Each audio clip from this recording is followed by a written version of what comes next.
elektrolisis.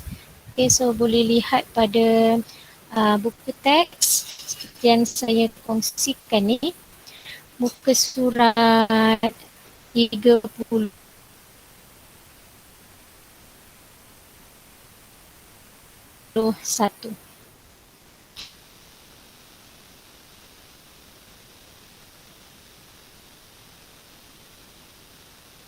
Kita dalam menghurai elektrisiti daripada dua tu dulu. Okey. Elektrolit ni adalah bahan yang dapat mengalirkan arus elektrik. Sebelah mana elektrolit kita dah tahu lah. So elektrolit adalah bahagian yang bawah tu ataupun kita panggil larutan dia. Ni. Okey, ini adalah elektrolit. Okey, ini adalah elektrolit. So maknanya ada bahan yang bukan elektrolit.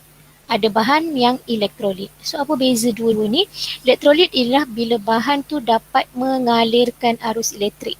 So of course lah kalau bukan elektrolit tidak dapat mengalirkan arus elektrik. Okey, bahan ada dua iaitu elektrolit satu, bukan elektrolit satu. Elektrolit ni pula apa dia? Ion, dia mesti ion. Okey, dia tak boleh dalam keadaan atom, tak boleh dalam keadaan molekul, dia mesti ion. Dan yang kedua sama ada dalam keadaan asid atau alkali. Okey, sebatian ion ni pula terbagi pada dua. Pepejal ke leburan atau leburan aqueous. Ingat, sebatian ion ni contohnya yang dia macam ni, ni NaCl, lambung Cl ke, itu adalah sebatian ion. So, sebatian ion ni terbagi pada dua lah. Sama ada dalam bentuk pepejal ni ketulan-ketulan macam ais tu ataupun dah melebur. Okey. Manakala bukan elektrolit adalah mesti dalam keadaan sebatian kovalent. So kena ingat baliklah apa yang dimasukkan sebatian ion dan sebatian kovalent. So untuk sebatian ion, bila dia dalam keadaan pepejal, dia tidak boleh. So maknanya tak semua elektrolit boleh alirkan arus elektrik. Dia tidak boleh mengkonduksikan arus elektrik, tapi dia still tergolong dalam kategori elektrolit. Okay, kena faham. Okey, manakala kalau leburan atau larutan aqueous, dia boleh mengkonduksikan elektrik. Kerana apa? Ini paling penting. Terdapat ion-ion yang bebas bergerak. Okey, manakala asid dan alkali ni, contohnya HCl, okey, NaOH, air. Okey, yang tak ada air, tanpa kehadiran air tidak akan mengkonduksikan elektrik sebab tak ada ion. Manakala bila ada air, dia boleh mengion, so dia boleh mengkonduksikan elektrik. Jadi kesimpulannya kat sini, bahan ada dua, elektrolit bukan elektrolit. Elektrolit pun ada dua, ion, asid, alkali.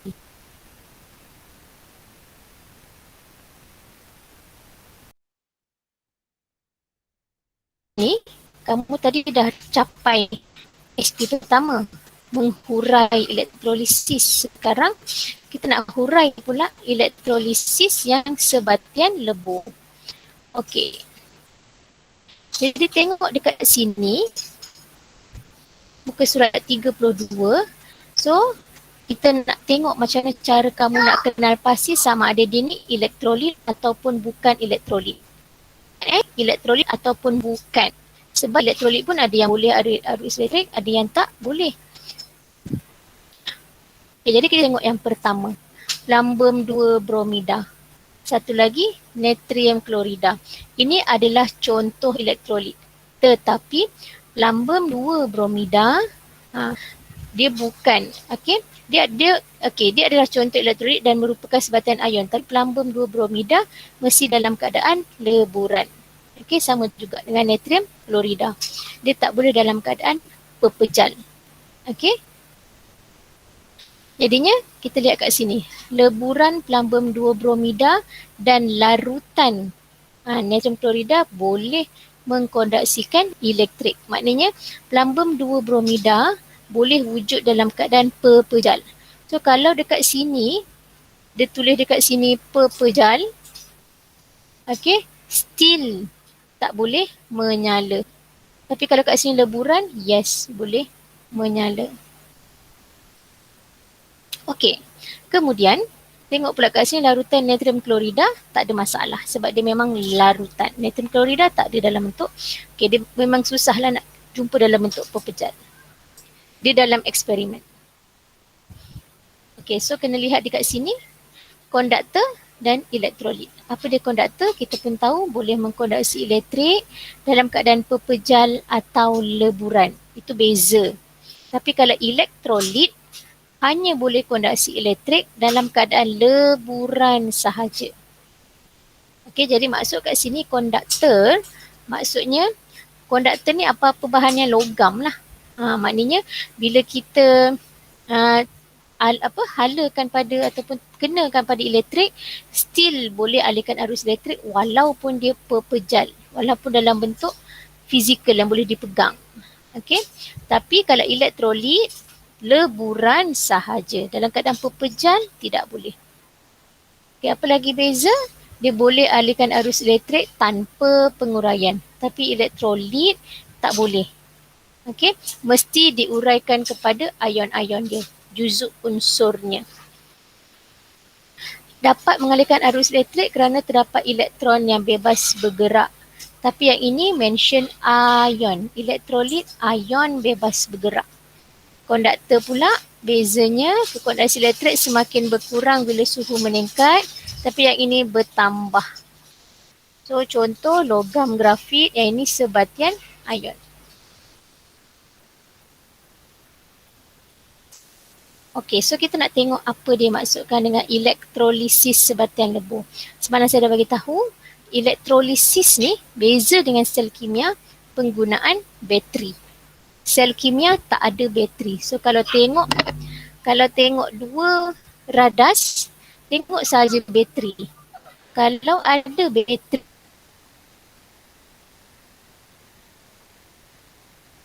kat dalam ni, kakak ni nama dia, sekejap ya. Okey.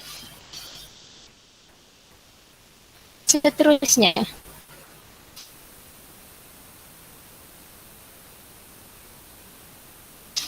untuk elektrolisis, proses penguraian suatu sebatian dalam keadaan ingat dimensi penguraian sebatian dalam keadaan lebur atau aqueous. Penguraian kepada unsur juzuknya apabila arus elektrik mengalir. So 4 poin. Penguraian sebatian, keadaan lebur atau aqueous, penguraian kepada unsur juzuk bila ada arus elektrik pada bateri. Okey. Jadi kita lihat di sini bagaimana set up radas ini. So mesti ada penunu Bunsen. Okey. Kemudian ada, kalau tak nampak penunu Bunsen pun buat macam ni. Ada perkataan panaskan anak panah. Panas ya, bahan bakar. Kemudian ini adalah tumpu kaki 3. Mesti eja. Okey, mesti eja. Mesti lukis. Tak label pun tak. Okey, kemudian ada ni ya. Tengok ni, ramai pelajar dia lupa nak tulis, nak lukis ni. Kita andaikan ini adalah sebagai alas segitiga tanah. Lihat. Ni. Mesti ada sebab dia tak boleh direct pada tungku kaki 3. Tungku bukan tunku. Okey, kemudian ada bika ataupun mangkuk. Ni mangkuk ijar lah sebab dia nak lebur. So kena tengok sebab dia nak leburkan pelampun blue bromida, kita guna mangkuk ijar. Ini adalah elektrod karbon. So beza dengan sel kimia, elektrod sama untuk elektrolisis. Kalau sel kimia, salah satunya. Sama ada ini Mg, ini kuprum. Dia mesti berbeza. Tapi kalau untuk sel elektrolisis, elektrod kena sama. Dan ada bateri. Mentol ada ke tak ada masalah. Okey, so mula-mula isi mangkuk pijal dengan serbuk. So that's why kita panggil dia pepejal. Okey, dan sebab tu kena panaskan. Sebab apa? Sebab kita nak jadikan dia leburan. Okey, since kita nak jadikan dia leburan, maka kita kena panaskan pepejal itu. So, kamu jangan buat susun radar seperti dalam gambar rajah. Tak boleh. Dalam kimia tak boleh. So, kena buat. Kamu dah lukis gambar ni, sebutkan step yang pertama apa kamu buat. So, kamu bayang mula-mula isi mangkuk pijat, silinder setengah, letak atas alas segitiga. Yes, kena buat. Sambungkan elektrod karbon, bateri, mentol, panaskan, celupkan. Okey. Lepas tu perhatikan, rekod. Selepas 5 minit, tuang dalam sebuah bika untuk perhatikan dia punya ni. Okey. So, apa yang berlaku?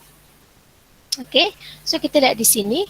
Semasa elektrolisis, mentol hanya menyala apabila pelambung 2 bromida telah lebur. Kenapa? Sebab semasa di dalam keadaan pepejal, tiada ion yang bebas bergerak. Mesti mention ion yang bebas bergerak. So, pelambung 2 bromida bila dah jadi leburan baru dia jadi sebatian ion. Bila dah jadi sebatian ion baru ada ion yang bebas bergerak baru boleh menyala. Pepejal pelambung 2 bromida tidak boleh, okey, sebab ion ini tidak ada. Dia tak berada pada kekisi ion yang tetap. Tapi bila dah melebur, dia bebas bergerak. Okey, boleh tengok pada buku teks muka surat 35. Kamu lihat dekat sini, muka surat 35, bagaimana berlakunya ni. Okey, bila dia kata leburan pelambung 2 bromida, ion yang hadir adalah Pb2 plus dan Br2 minus. Okey, perhatikan betul-betul. Anod, katot. Macam mana nak tentukan anod dan katot? Lihat pada kedudukan bateri. Okey, bateri yang ada panjang ni positif, yang ada pendek ni negatif. Jadi, okey, besar sikit. Jadi, bila dia positif, di sini dia anod. Berbeza dengan sel kimia. Okey, sel kimia yang negatif anod. Tapi sel elektrolisis positif anod. Okey, nanti saya tunjuk kenapa kimia negatif, kenapa elektrolisis positif. Okey, sekarang fokus pada elektrolisis. Bateri positif pergi pada sini. Ini adalah anod. So, ini adalah katot.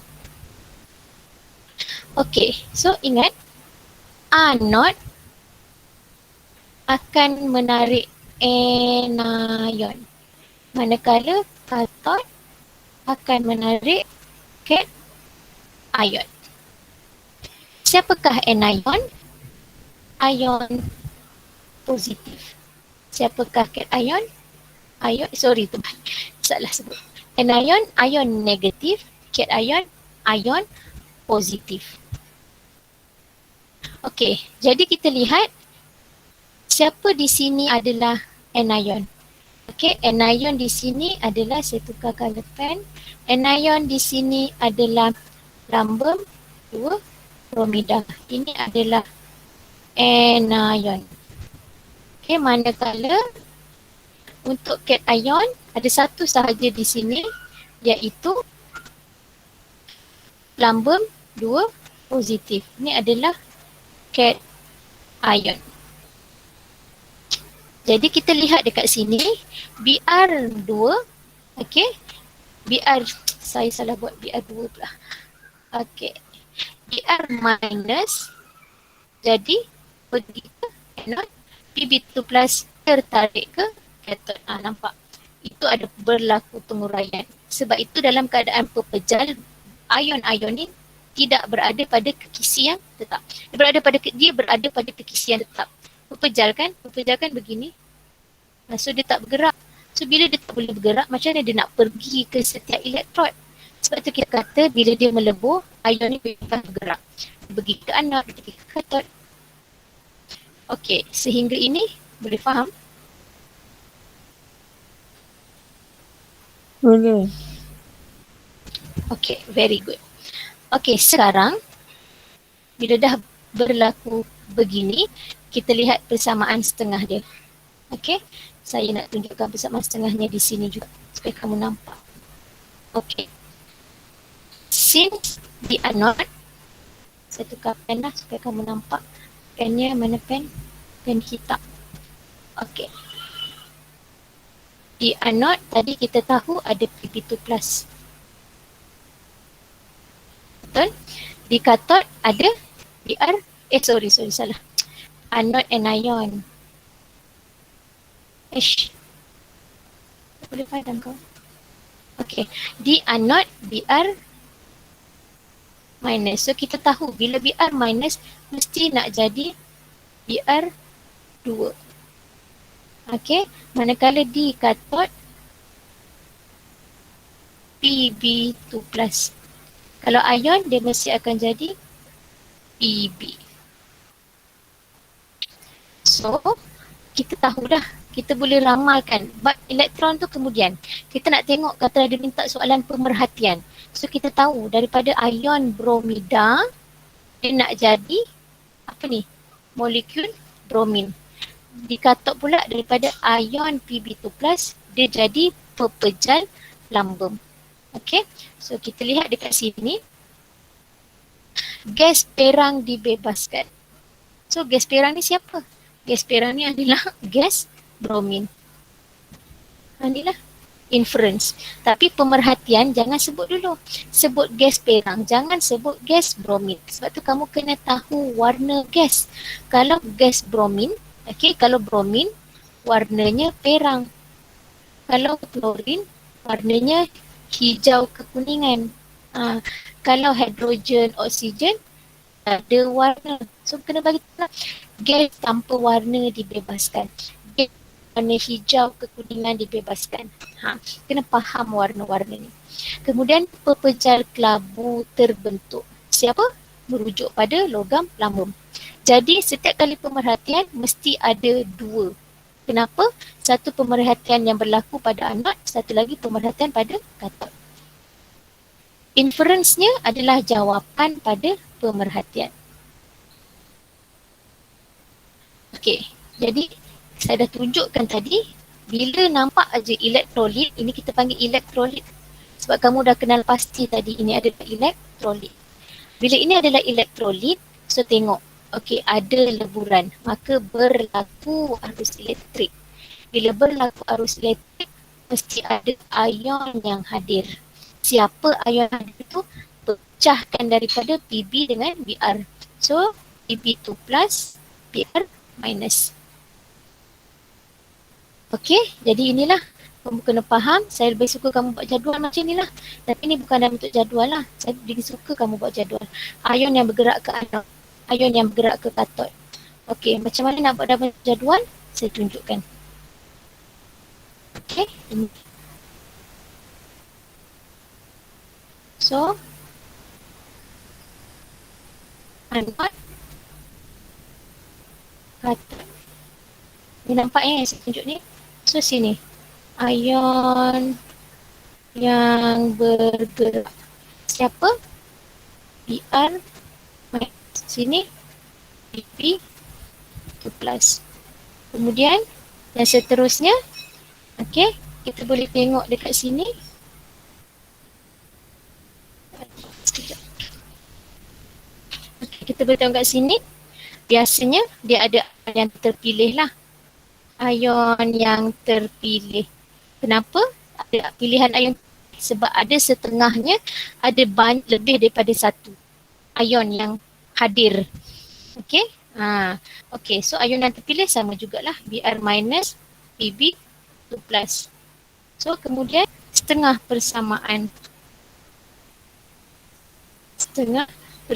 So kita tahu Br minus nak jadi Br2. Maka Br minus Br2 tambah 2 elektron. Siapa yang anode, dia akan kehilangan elektron. Anode bagi elektron pada kathod. So anode hilang elektron. So Pb2+ terima elektron. Tambah 2 elektron, dia jadi Pb. Okey. Nakkan hasil yang terbentuk. Hasil So kamu boleh buat kat sini bromin, kemudian lambem. Okey. Teacher, Ya.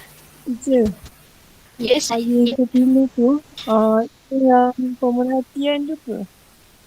Yang diperhatikan ke? Tidak. Okey. Tidak. Ion yang terpilih ni nanti bila kamu perlu memilih. Sekarang kita tak perlu memilih. Sebab memang ada satu je pilihan. Tak perlu memilih. Tapi bila ada banyak pilihan, ada buah A, buah B, kamu kena pilih nak makan A ke B. Tapi bila tak ada pilihan, B tak ada, A confirm terpilih. Ini saya tunjukkan untuk secara umum lah. Okay. Sebab siapa yang terpilih, of course lah dia akan melalui setengah persamaan semua ni. Okay, nanti besok, minggu depan ke, saya tunjukkan sebab tak sampai lagi ni. Okay, jadinya inilah dia. Pemerhatiannya, gas perang dibebaskan, pepejal kelabu terbentuk. Yes, kena mention kelabu. Biasanya logam kelabu, magnesium kelabu. Okay, dia hanya yang warna-warna yang tertentu saja. Okay, bromin lambem. So penerangan dia, macam mana nak tentukan penerangan ni daripada setengah persamaan ni. Sebutlah 2 ion bromida membebaskan 2 elektron membentuk 1 molekul bromin. Okey, yang ini pula 1 ion lambem ataupun ion lambem 2 saja menerima 2 elektron membentuk atom lambem. Bukan molekul atom.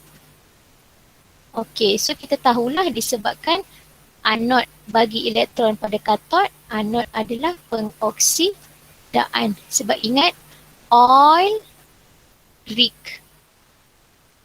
elektron. Maknanya oxidation, hilang elektron. Dia derma tadi, hilang bagi pada katod. Okey, so itu sahaja kelas saya pada hari ini. Fahamkan dahulu untuk yang itu. Next, baru kita masuk faktor yang mempengaruhi hasil elektrolisis. Okey, ada soalan?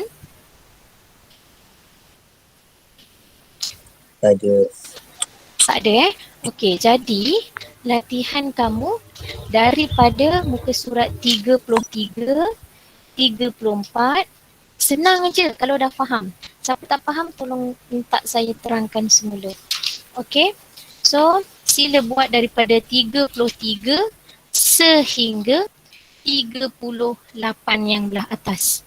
Tapi yang perlu hantar pada saya hanyalah 36, 37, 38. Okay, hantar pada Padlet, saya akan buka kolom yang baru.